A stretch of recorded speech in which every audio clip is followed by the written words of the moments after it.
Welcome to Bat Therapy, exploring your favorite comic book characters through the lens of clinical psychology. Be a fly on the wall or a bat in the cave, listening in on a friendship built out of a love for talking Batman, comics, and the everyday struggle to achieve mental health and happiness. We're your hosts, clinical psychologist Dr. Amelia Brown and comic enthusiast and nerd aficionado Keaton Hopkins. This podcast is about providing education and understanding, and it's not a replacement for mental health treatment or support. If you're needing help, go to bat-therapy.com for resources. Okay, so let's talk Alfred.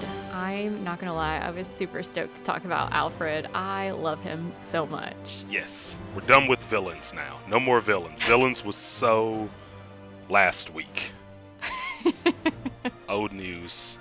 Old news. Time for some heroes and standby characters. Standby, is that the word? Sure. Why not? Support. It's our podcast. We can call them what we want. Hero support staff. Hero support staff.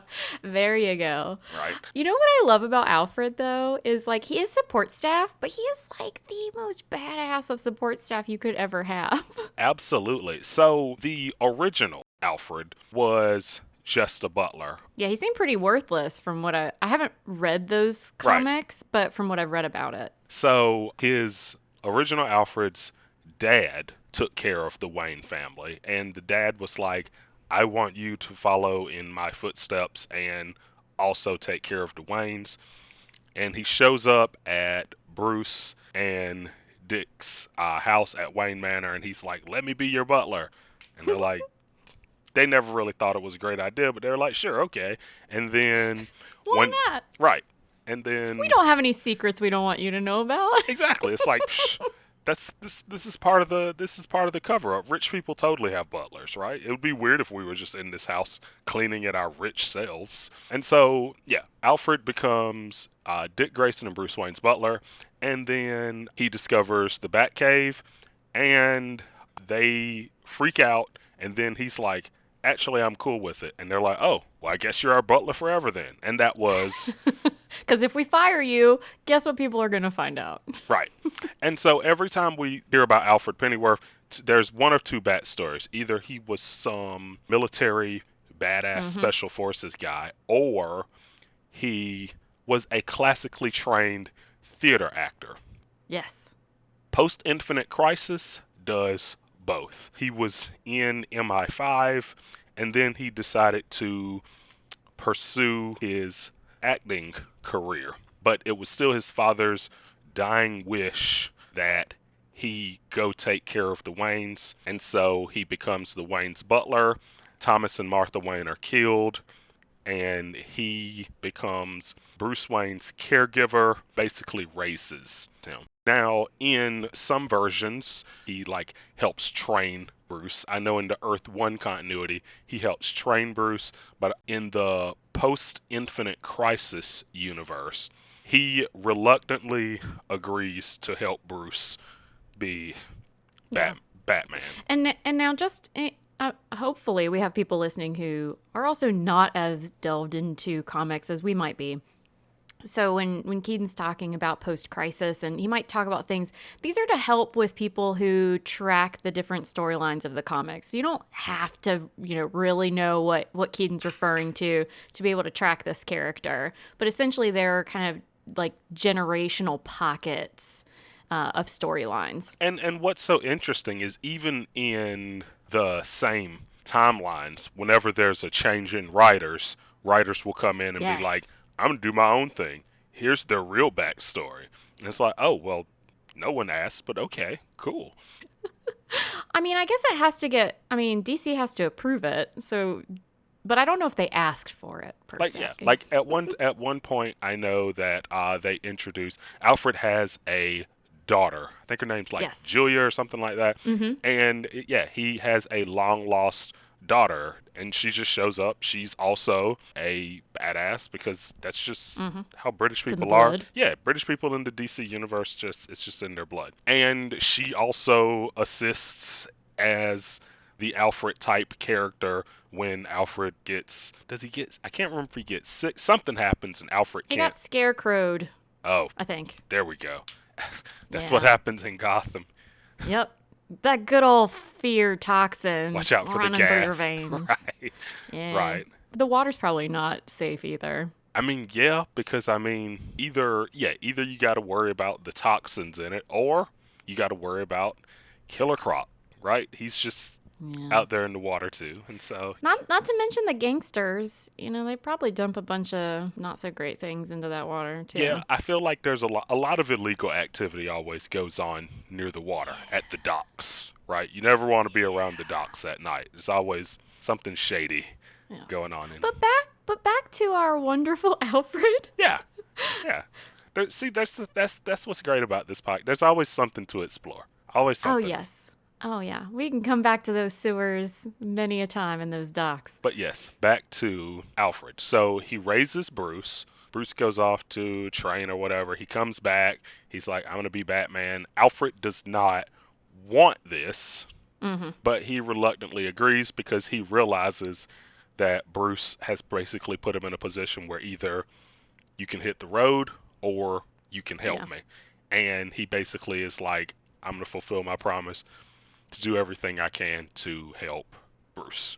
Well, not only, okay, so, all right, I'm helping this family, doing whatever, and then he literally becomes Bruce's guardian. Right. And so the relationship that they develop is just one where I'm not sure if there is a storyline where Alfred would ever consider even saying no. No, I mean, he's been pushed to his limits and kind of left Bruce or Batman for periods of time, but when it comes to that initial, here's what I'm going to do, it's kind of like,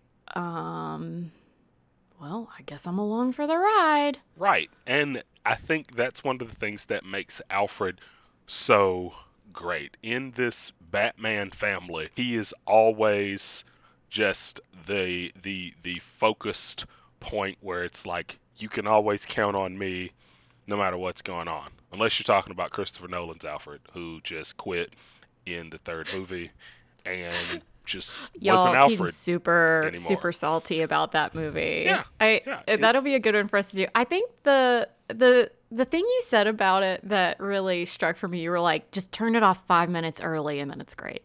Yeah, I'd say 5, maybe 10.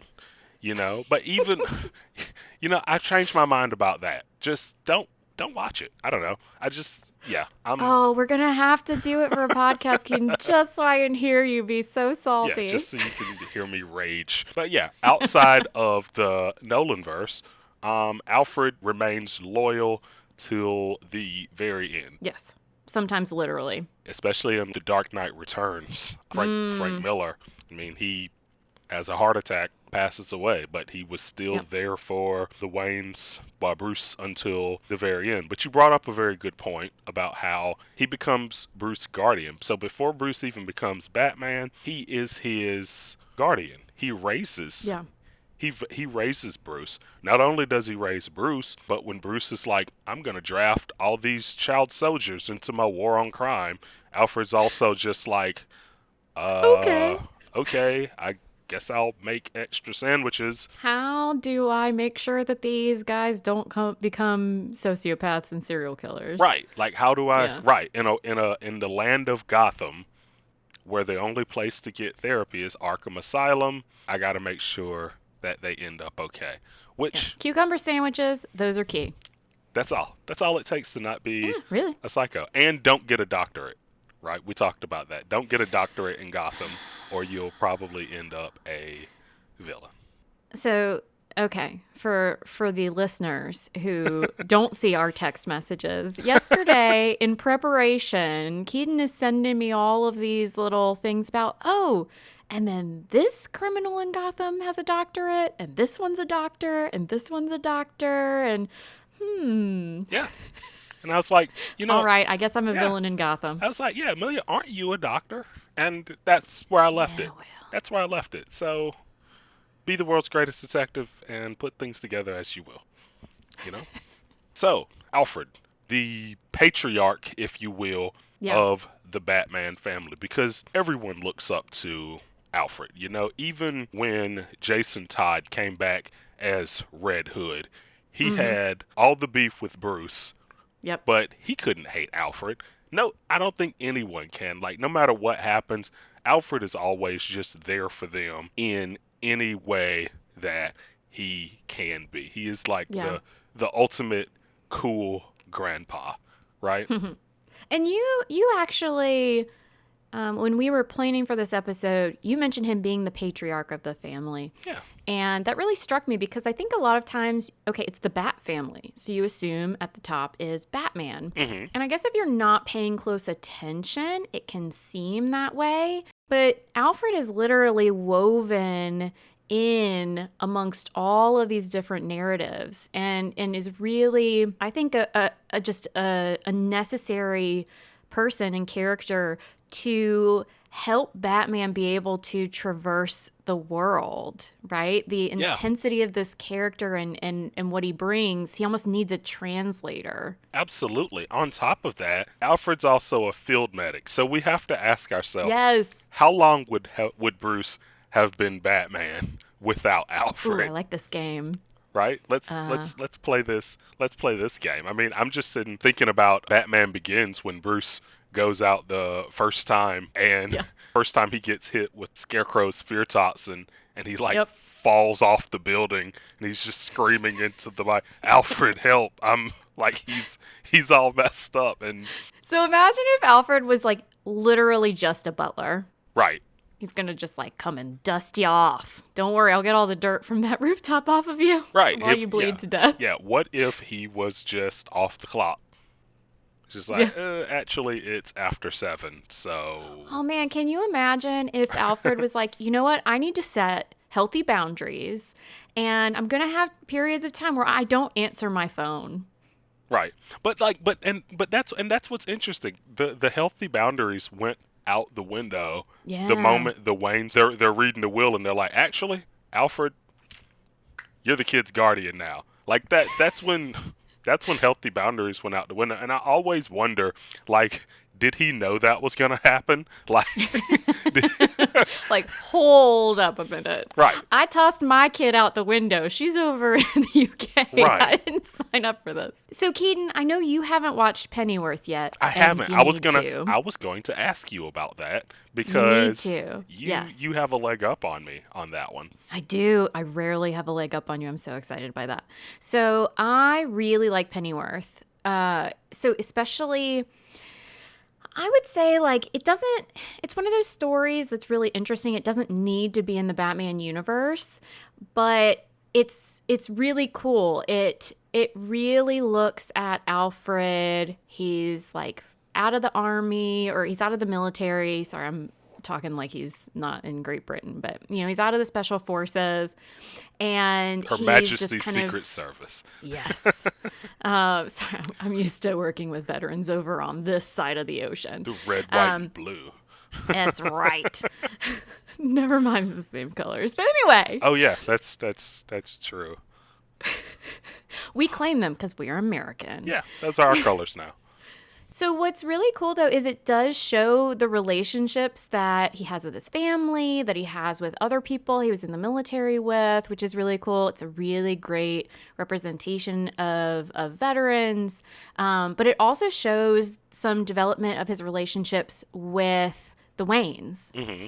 And what I think is really cool about that is it kind of gives a little bit more of a story that I don't know if you see anywhere else as to why it would even make sense for him to take on this role Yeah. for Bruce, but also why that tie would just be so strong as opposed to other stories where it seems like, okay, he's the butler, but then somehow they just really connect and bond really closely. Either it's before or after their death. So with Pennyworth, I guess Alfred is the main character.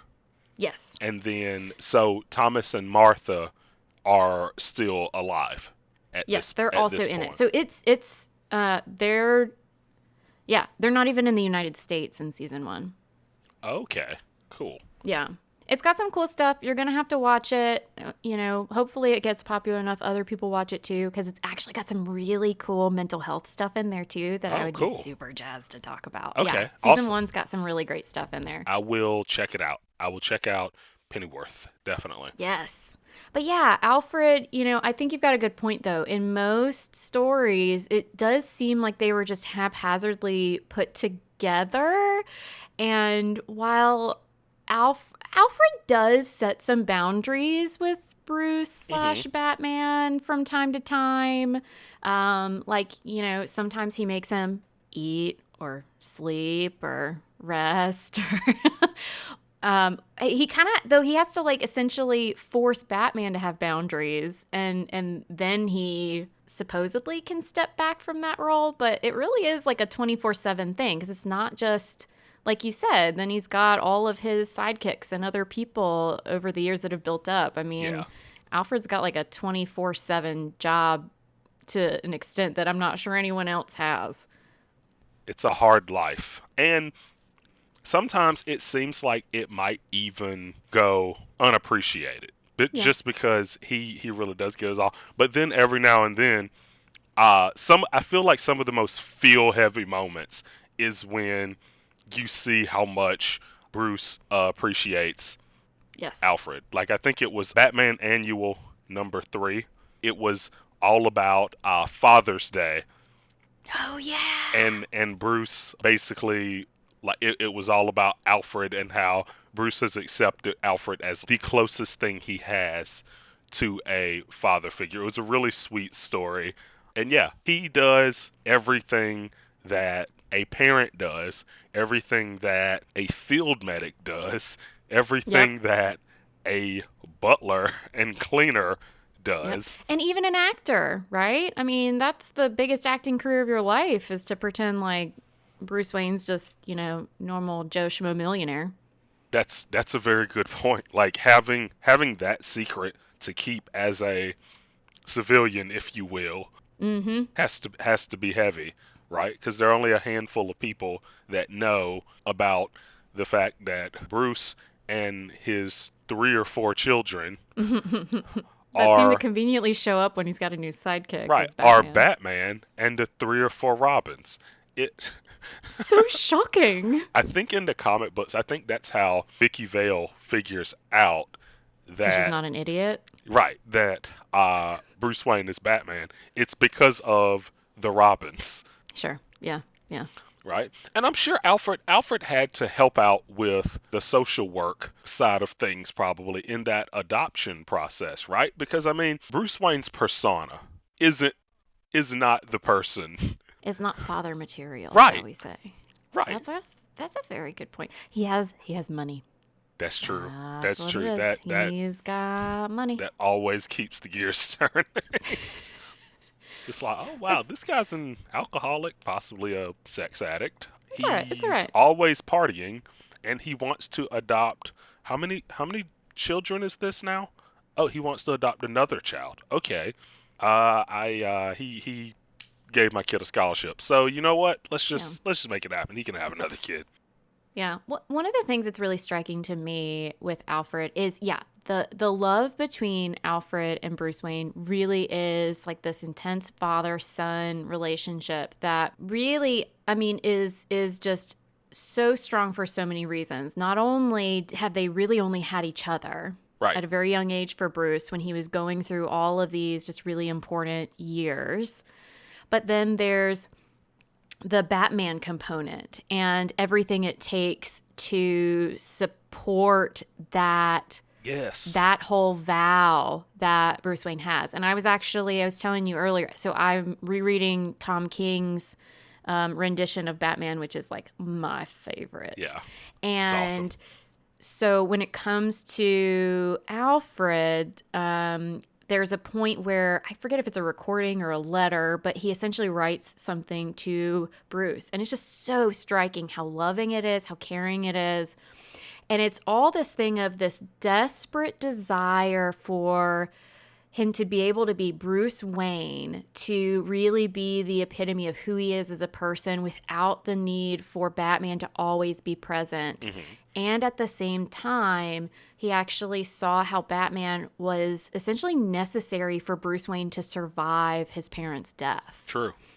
And really trying to balance that. He's almost in like this tortured state because he's seeing this choice that Bruce Wayne made to morph himself over time, and how necessary it was for him to move forward. And yet Alfred knows what sacrifice that means, and he desperately wants to add that human component back in for Bruce. So I do have a question. Ooh.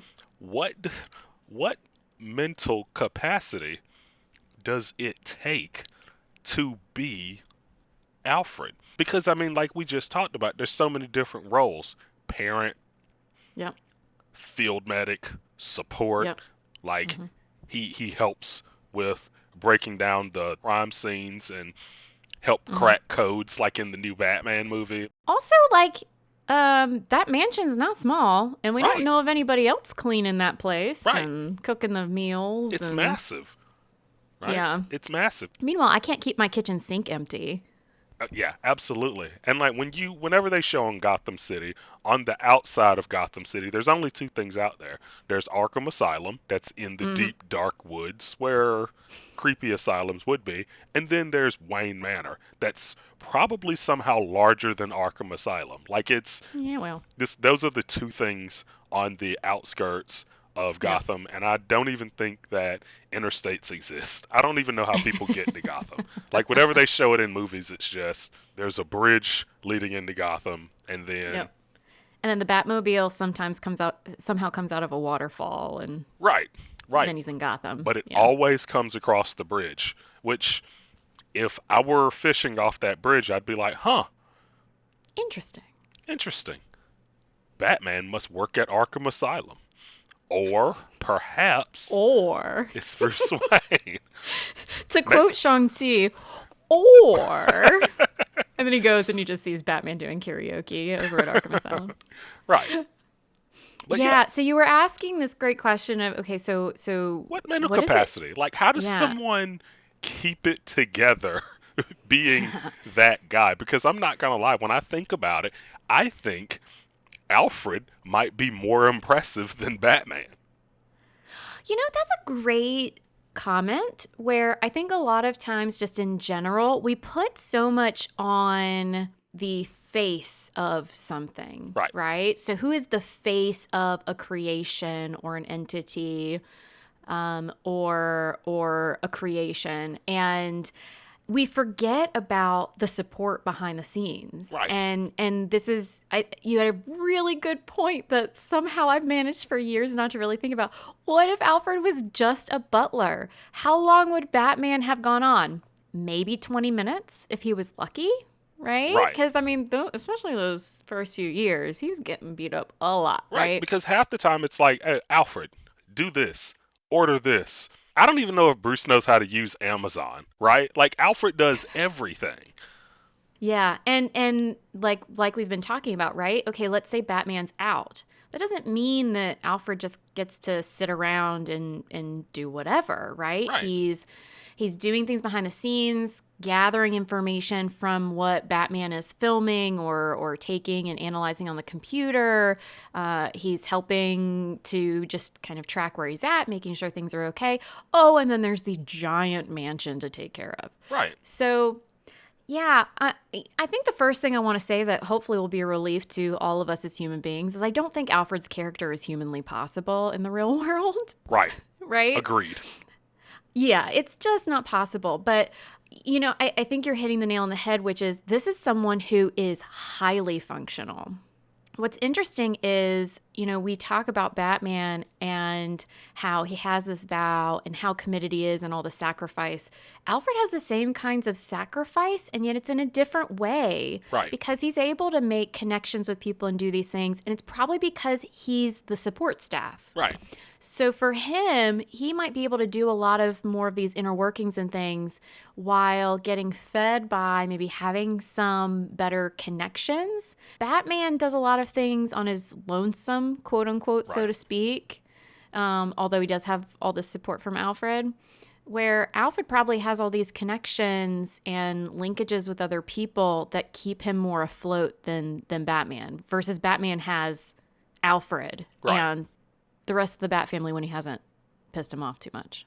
Plus, on top of that, I feel like Alfred bears all of the fear Yes. because he watches all the people that he gives care to leave the house night Yeah. after night, and Hmm. he's hoping and praying that they come back safely. Yeah. Meanwhile, they're out there and they're just like, I'm just kicking ass and taking names, right? Like, that's just Hmm. what they do. Batman has like tunnel vision. He's like, well, Yep. Killer Croc's on the loose, gotta go fight him. And Alfred's like, you don't have to.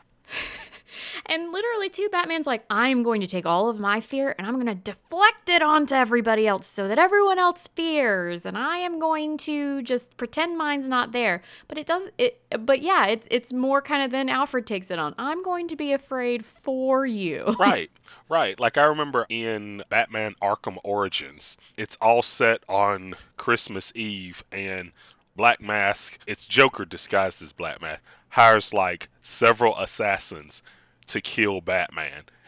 And Bruce is like, well, I gotta go take them out. And Alfred's like, they don't know that you're Batman. Like, you could just stay here and mission accomplished. And he's like, nah, gotta go beat him up. Now it's like, Yep. it's Christmas Eve. They're literally trying to kill Batman. They've been hired $50 million to kill Batman. Why don't you just stay here and they Yeah. won't kill Batman? Yeah. It is interesting because it takes a certain person to be the face of the superheroism, Right. particularly if you don't have powers, which in the Bat family, that tends to be the case, right? So you have all these people that, I mean, we'll hit on some of the other relationships as we go, and some, like Dick Grayson, right, is probably one of the healthiest representations you could be as a superhero who's human, I would say. Definitely. Him and Barbara, I think, are Oh yeah, totally Barbara too. Yep. So they get close, but it takes something. It takes a certain something to be the person that chooses to go out and do that. right. Versus Alfred chooses not to do that. Okay, I mean, I guess he's of a certain age at this point, but still, Right. like we said, this guy's got skills, right? Right. Like he could be going out and doing some stuff. He's choosing to stay behind. He's got a different approach to these things, and I would say maybe like a level-headedness that is really necessary to make sure everything's working behind the scenes, right? Like, can you imagine without Alfred, nothing would work. Right. Literally nothing. So you're asking what kind of mental capacity he has to have? He has to be emotionally very strong because yes, there's tons of fear and it's realistic fear. There is just the constant being on at all times, which is very, very draining. He also, though, has to be extremely organized and just have a really high capacity to move and learn quickly and to know what is needed before it's needed. Right. I mean, this is a really analytical person to the extent that Batman would be, I would say. Alfred does it all flawlessly. He runs the Batcave like the Chick-fil-A drive-thru. It just somehow miraculously works, no matter how insane. Except on Sundays. Except on Sundays, right? Okay, so he's better. He's even better than Chick-fil-A. right? Like, the more we talk about it, I'm like, Alfred would make a great president. I'd be down for that. Right, he'd be way better than Lex Luthor. Who thought that was a good idea? You would want Lex Luthor as president. No, Oh. I'm kidding. No, honestly, you're not. he would have been a great president if not for Superman. And That's fair. we can talk about that later. We can talk about that later. We'll have to flag that topic for later. I feel for Lex Luthor because Ooh. I do because Do you relate to Lex Luthor? I didn't say that. I said I feel for him. For him because all right, all right. Before we get back to Alfred, we can just give me 30 seconds here. All right, Lex I'm Luthor, counting. smartest man on the planet, and he sees this all-powerful being that could destroy Earth just like that, and he's like, "Hey, should this guy remain unchecked?" And Superman's like, "I'm from Kansas," and he's like, I also wouldn't trust people from Kansas, right? Like, and so, like, I halfway understand You're kind of winning me over because you know who you also just described? Batman. Batman. Right. Oh no, my brain is Right. Oh gosh. I'm getting all twisty. Oh Okay, gosh. we're definitely gonna have to hit on that in another podcast. Yes. But back to Alfred. Yeah. So Alfred is I think in order for him to do what he does, he definitely has to be a type A person, Yes. but also be very, very good at improvising. Which can both be true. Yeah. Right? So, a type A person, yes, tends to be very planful and organized. But you can also do that very quickly, right? And your brain kind of analyze things in a faster fashion, which, you kind of see too, because Alfred tends to have a wit to him, right? He's so sassy. He's so sassy, which I was joking with someone who's British the other day. I was like, I mean, really, isn't that just how all British people are? Right. It's just natural. It's natural, but they always make sure he's got that wit and sass to him, which I think is just kind of it's coming out in the personality, right? So you're analytical, but you're also very quick about it, right? This is not someone who takes a really long time to learn or to adjust to something. Right.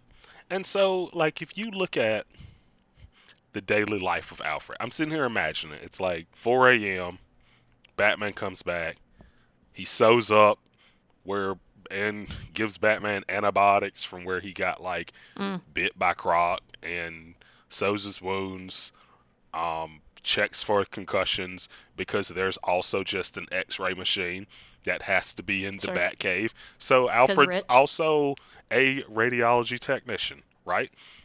He just has to be that person, right? There's no one else there. Lex Luthor might not be the smartest man in the world, or the smartest person in the world, I should say. Right, exactly. And so, Alfred's got to know a lot, yeah. So that's from like 4 to 5 o'clock. 6 o'clock, people are going to be like, he has to check all of Bruce's emails and figure out an alibi for why he's not going to make another meeting.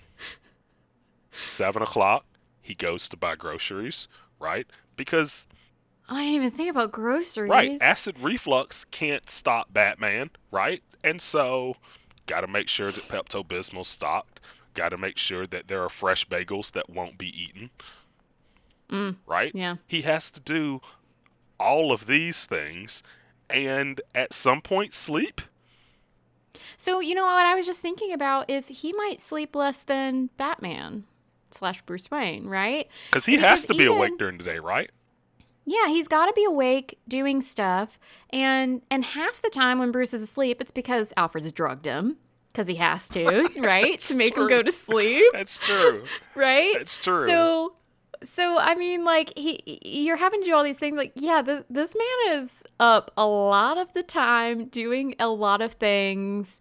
He's got to hire some people on the side and just not tell Bruce about it. Right. He's got to, right? Yeah. Like, and honestly, if we were talking about how it really was, like, obviously, there are several waiters at several people doing things at the billionaire's mansion. I mean, who washes the Batmobile? He can't just run it through a car wash, right? Well, that's what the waterfall when he enters and exits Gotham is for. That's fair. Because, I mean, what? They're in a bat cave. Bat poop gets on things. Ooh. Right? Yeah. Like, the more I think about it, the more I'm impressed with Alfred Pennyworth. Well, and here's another thing to consider about Alfred Pennyworth. Okay, let's say he works the computer, he cleans the house, he does all the things for this person he really cares for, like it's his son. It's essentially his son, right? Right. That's different than patching him up. Yes. Sending him out, helping him on missions that he's risking his life, right? The things that he's doing are actually things too. This is another thing. He is an extremely excellent compartmentalizer. Right. Because, one of the first things that they teach you when you become either a medical doctor or a mental health doctor, you don't treat the people that you care about. Right. And there's a reason for that. It's so hard to divide those from each other, separate those things in a way that it's effective. Mental health stuff, it gets a little more complicated because it's about the relationship you're building. But with the medical side, it's still there, and it's a lot of it's hard for Alfred and easy for Batman, right? Because Batman's just getting patched up. Right. He's not the one having to see someone that he loves and cares for like a son in this manner that he then has to find a way to try and save. Right. And he's able to continue doing it for the most part. Every now and then he's like, you've pushed me too far. I've got to hold a line here. But it's always to try, even then, to help Batman and Bruce Wayne kind of recalibrate himself and get back on track. There's always this focus of caring and love for him. Yeah, and what's also so difficult about that is because I feel like even though there's all this love, I feel like Bruce still sets these boundaries of you work for me. Like from time to time, it doesn't happen often, but it's one of those things like I feel like Batman is still constantly at some point like, I don't have to do what you say. You work for me. Yeah. Right. Yeah. And that's got to be difficult, right? Because it's like, dude, It's I true. raised you. Yeah. I've cleaned your snotty nose, right? I wiped your butt. Right. Well, I guess Bruce was old enough where he's probably wiping his own butt. But, yeah, and I mean, you're right about that. I think part of that, too, though, would be happening even if there wasn't the, like, work relationship. And also, like, does he pay Alfred? Does Alfred have there's all of these questions. But Right. But even so, like, some of that kind of feels like the son-father tensions, too, right? Yeah. Like, he's his father, but he's not his father, right? He had his father, he remembers his father, and yet he has these two very strong paternal figures in his life. But there's also this kind of fight and argument and tension over he's now an adult. Yes. Right? That's true. And he's taken adulthood with a vengeance. Right. And also grew up very, very quickly. And so I think their father-son relationship, as unique as it was already, is even more unique because he was essentially raising a young adult. Right? Right. So someone who grew up very, very quickly, given all this trauma and his reaction to it, and Alfred's just trying to keep up. And so I think some of the times when he's treating Alfred more like help, right, or someone he's hired, I almost wonder if some of it's that sort of tension too, the kind of father-son, like, I'm no longer a child. You can't control me kind of thing. That's true. And it's funny because I feel like the dynamic between Bruce and Alfred, you constantly see different sides of it, especially if you're only looking at the movies, because like Keaton Batman, Alfred's basically just a butler that knows Bruce is Batman. He doesn't do a lot. But then when you move to Val Kilmer's Batman, Alfred is helping Dick Grayson cope with his parents' death.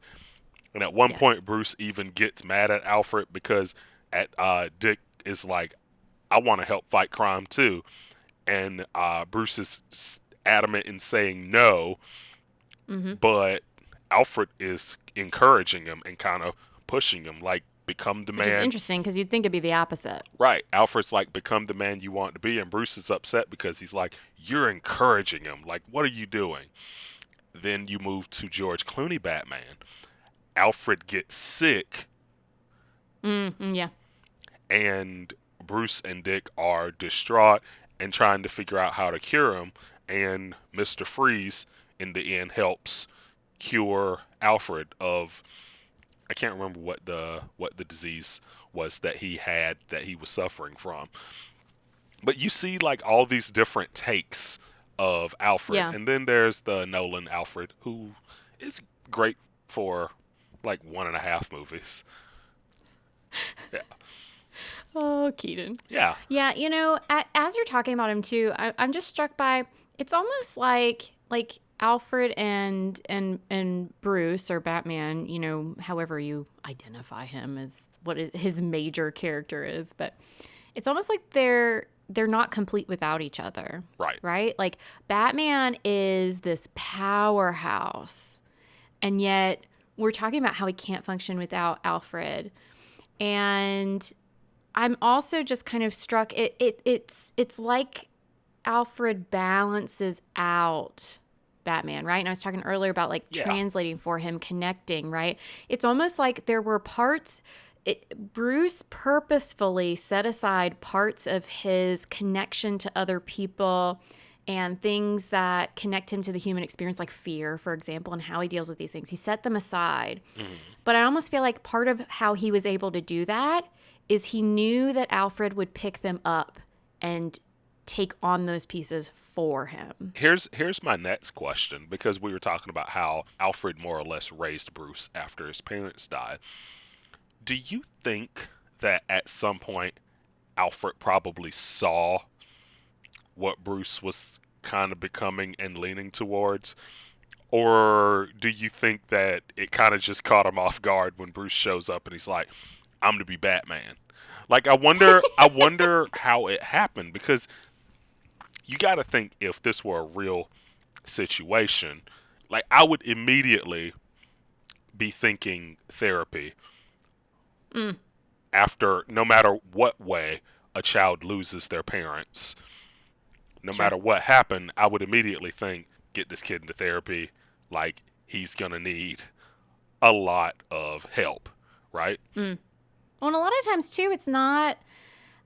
I mean, of course, you know, a child that loses his parents, especially I mean, literally Bruce Wayne, like, witnesses their deaths, and it's violent, done by another person, right? So there's a lot about this that would make it difficult for the child, of course, but also for the people trying to support the child. What do I do? How do I help someone when I can't do what really would fix this, which is keep it from ever happening? That's too late. And actually, I mean, Alfred probably has immense guilt that he's had to work through in terms of that, right? Especially the character we know him today. Right. Because theoretically, he has skill sets where he might have been able to keep the family safe, right? Absolutely. So, yeah, I think there's difficulty for everyone. How do you support one another when these terrible things happen that we cannot undo? Yeah. And I mean, I guess it depends on which storyline we're talking about, right? Yeah. In terms of how this looks. Like, sometimes I think it is a little bit more of the like, okay, I can tell he's going off and doing something funky, and now you're back and you're dressing as a what now?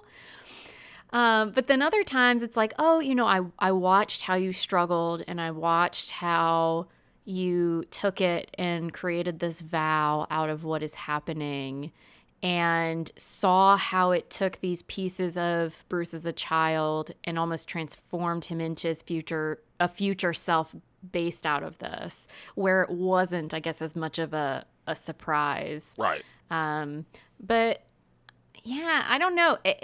He had to have wondered, right? Right. He had to have wondered, like, what do I do? How do I... And you can tell sometimes he tries to put people in Bruce Wayne's path or in Batman's path to help him find maybe a better way. And the cool thing is he doesn't try to force him, which is good. Because a lot of times we see someone going down a path and we're like, I don't know about that.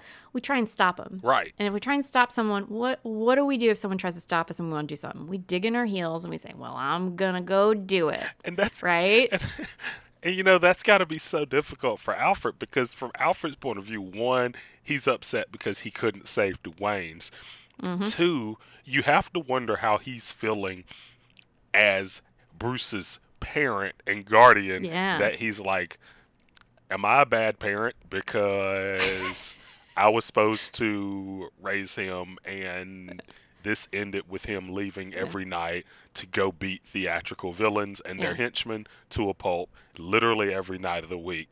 I messed up. Did your kid choose to turn into a superhero? No, that was just me. Yeah, not yet. Okay. He might.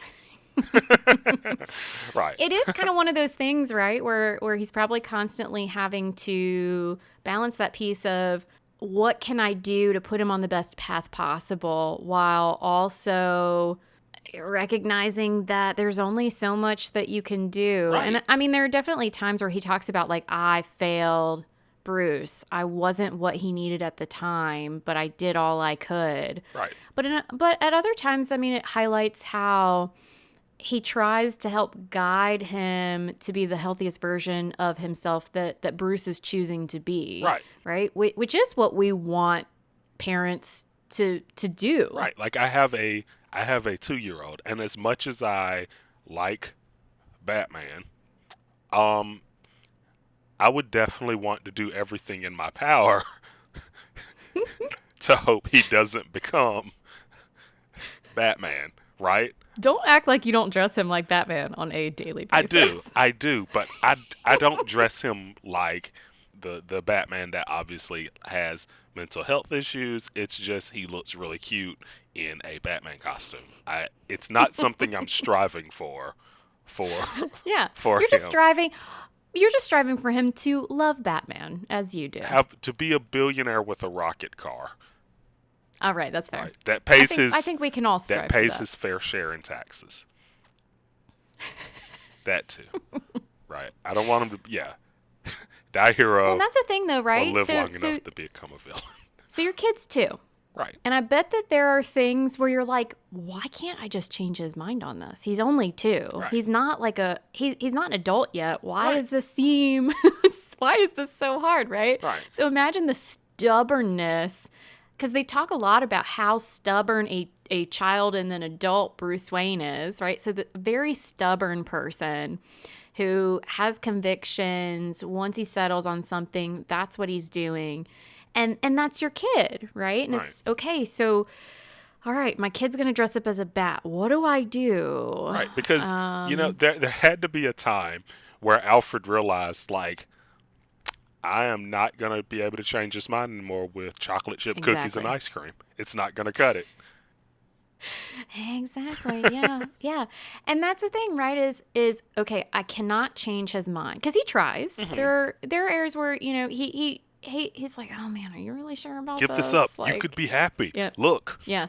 Look at this hot chick that wandered this way, and I told her to go say hi to you. Remember her? Yeah. And he's like, oh, wow, that's cool, but, Riddler's killing people again. But the night. Right. Yes. It's like Riddler's killing people again. It's like, but you could, she's really awesome. Yeah. And she'd be good for you. And he's like, justice. Like, and it's, like, vengeance. He's lucky though, right?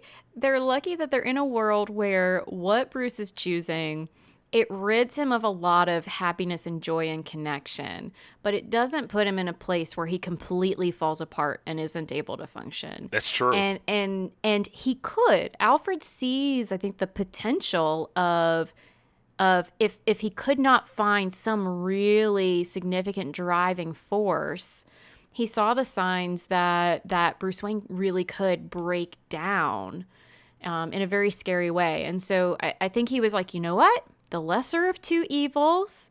This is better than the other options. How do I keep him kind of as human as possible while he's doing these inhuman feats? I'm just gonna, I can't control the destination of the ship, but I can make sure it doesn't hit any icebergs.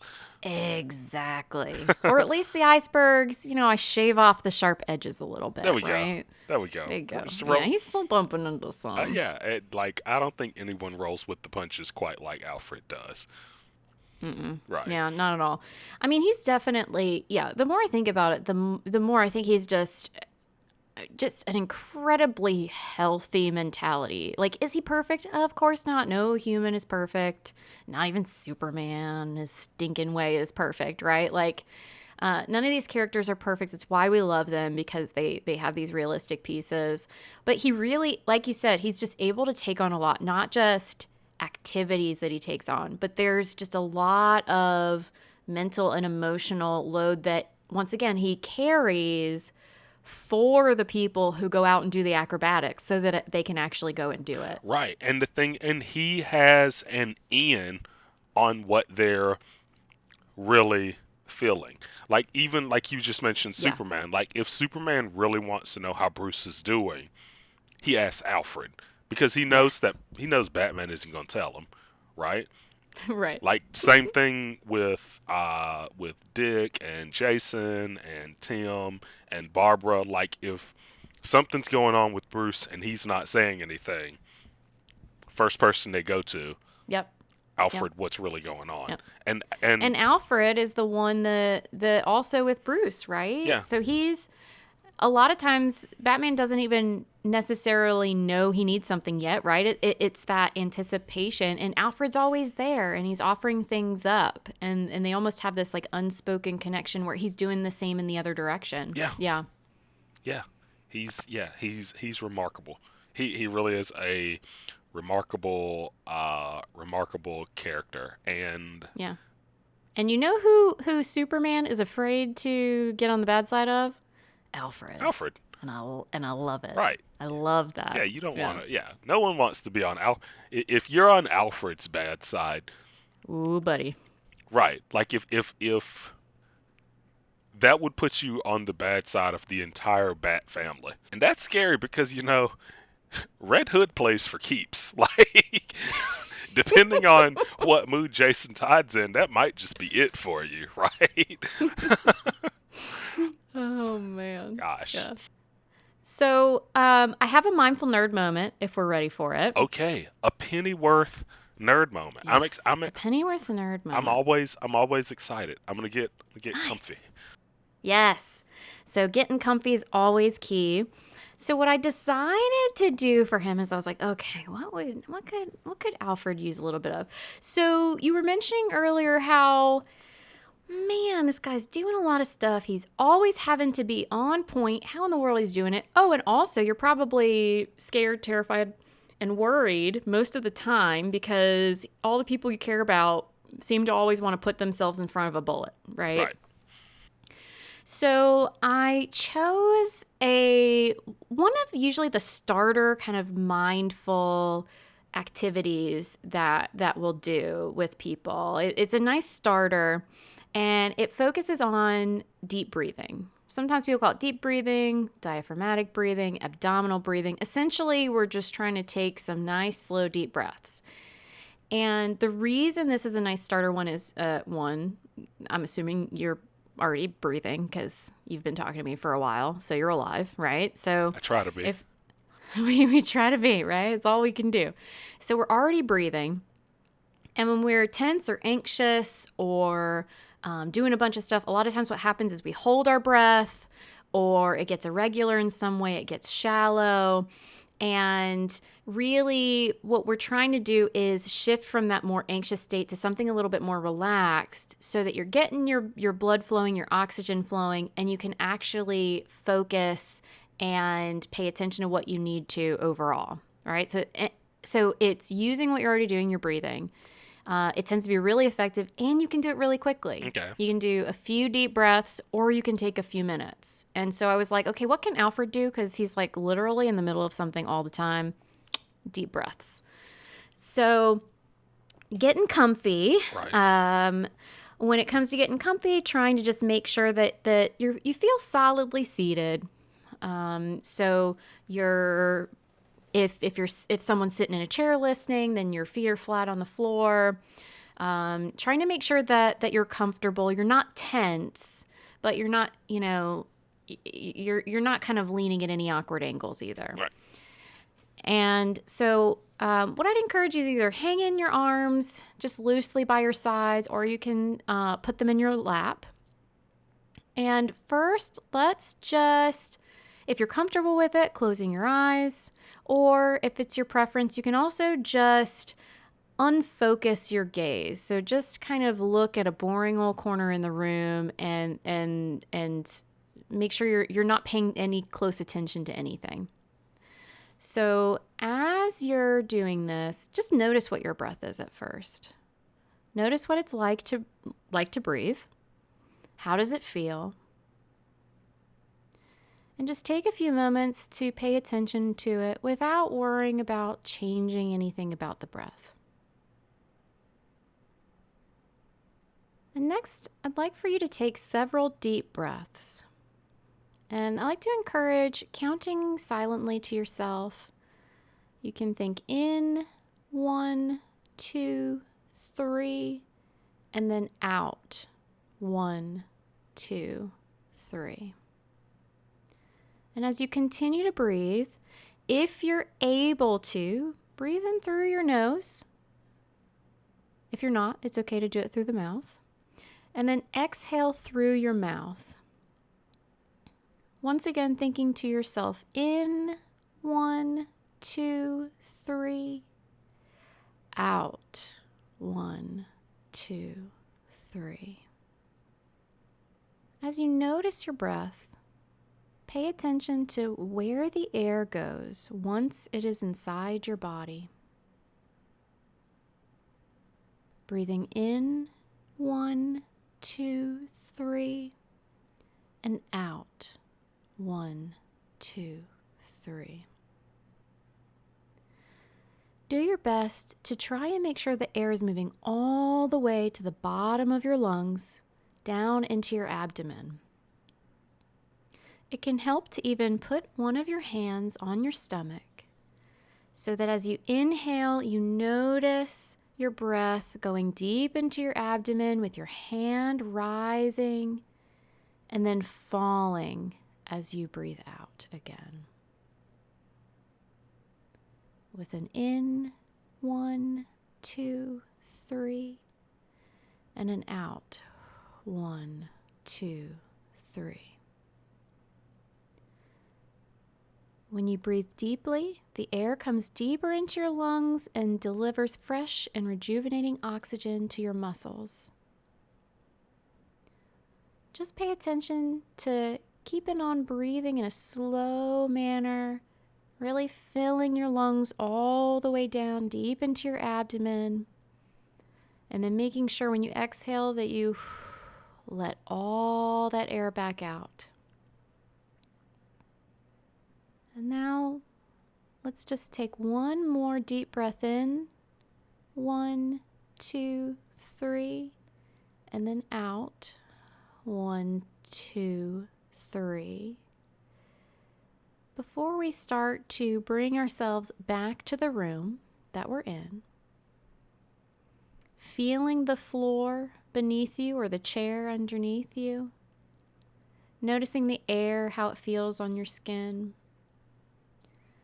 starting to move your hands and legs, maybe moving your head from side to side, just getting used to getting back into the room as we finish this exercise. So how was that, Keaton? That was really good. I'm starting to feel like there is a running theme Uh-huh. with the mindful nerd moments, and I think that theme is whatever's going on mentally can manifest itself physically, and vice versa. Yes. And so if you can, no matter how out of control things are, if you can just kind of focus and get yourself physically under control, you can start to get yourself under control mentally. And then on the other side of that, the same thing goes. If you can kind of just control your mind and focus your mind on something elsewhere, or either like focus it on a particular thing that is not making you nervous, your body will begin to calm down, and like those physical, the physical anxiousness, like that will start to kind of break down and go away. So it's all about there's a lot of self-control. Yes. And I preferred when you said focus versus control, only because a lot of times we think control, we think manipulate, and that's true. It can almost bring its own sense of tension, like, okay, I've got to take control, versus focus is more kind of tuning yourself, right? I'm going to attune myself to a specific thing. And you're right, the mental and the physical, at least in Western medicine, a lot of times we've separated those things, and it doesn't make sense. The brain's attached to the rest of us, True. Right? True. And so absolutely, part of it is how do we try and pull something to a more relaxed state just to put us in a better headspace, right? So let's say Alfred's starting to get really overwhelmed and anxious. you can get so anxious the thinking part of your brain literally shuts down. So let me take a few deep breaths, bring that tension down so I can focus on what Batman needs me to do right now, right? And then some of these mindful nerd moments are also going to be about noticing all of it, right? So sometimes we're going to notice things that make us feel relaxed, and other times we might notice things that make us feel anxious, and True. all of it is okay. That's a good point. Right? That's a good point. I am 100% sure that there are times when Alfred Pennyworth has to tell himself, you know what? Just breathe. Yep. We've been here before. Yep. Last Wednesday was just like this. Poor Alfred. Here we go again, right? Just absolutely. Yeah, so just breathe. Thanks for nerding out with us. I'm clinical psychologist Dr. Amelia Brown. You can find me at Crafting the Mind on Instagram, Facebook, and Twitter. And I'm comic enthusiast and nerd aficionado Keaton Hopkins. You can find me and my friends' movie reviews and reaction videos at teamjvs.com or on YouTube at teamjvs. For more information on this and other topics, check out our website at bat-therapy.com. To keep current on episodes and other updates, subscribe to our Bat Therapy YouTube channel or follow us on social media. We'll see you next week. Same bat time, same bat channel.